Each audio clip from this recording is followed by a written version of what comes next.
Barcelone, ses sites, sa plage, son port, ses musées et ses presque 10 millions de touristes. La question est conflictuelle avec le développement notamment de location d'appartements entre particuliers.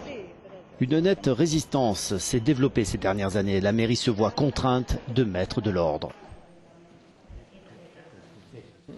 Ces 5 dernières années, quand nous sommes arrivés au gouvernement, les logements touristiques avaient augmenté de près de 20%. C'est un chiffre énorme qui rappelle celui de la bulle immobilière.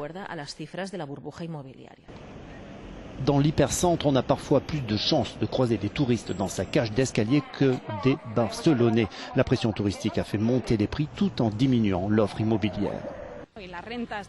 Les revenus immobiliers rapportent beaucoup plus que les revenus liés au travail, ce qui nous rend chaque fois plus vulnérables et beaucoup moins productifs, moins compétitifs.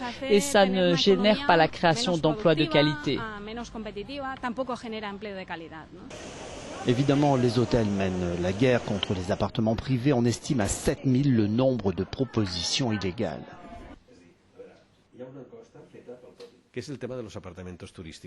Cette question des appartements touristiques illégaux est quelque chose qui est apparu très rapidement ces 5 dernières années.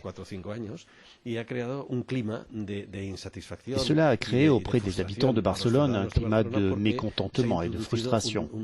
Parce que cela a introduit un tourisme d'une qualité que nous ne voulions pas et qui génère de nombreux problèmes.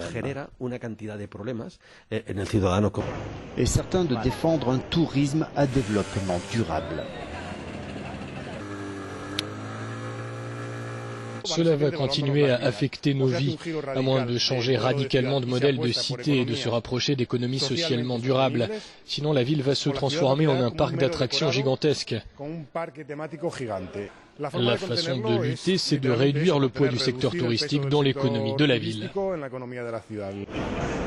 La mairie préfère rappeler que le tourisme représente 15% des revenus de la ville et qu'il va falloir mettre un peu d'ordre.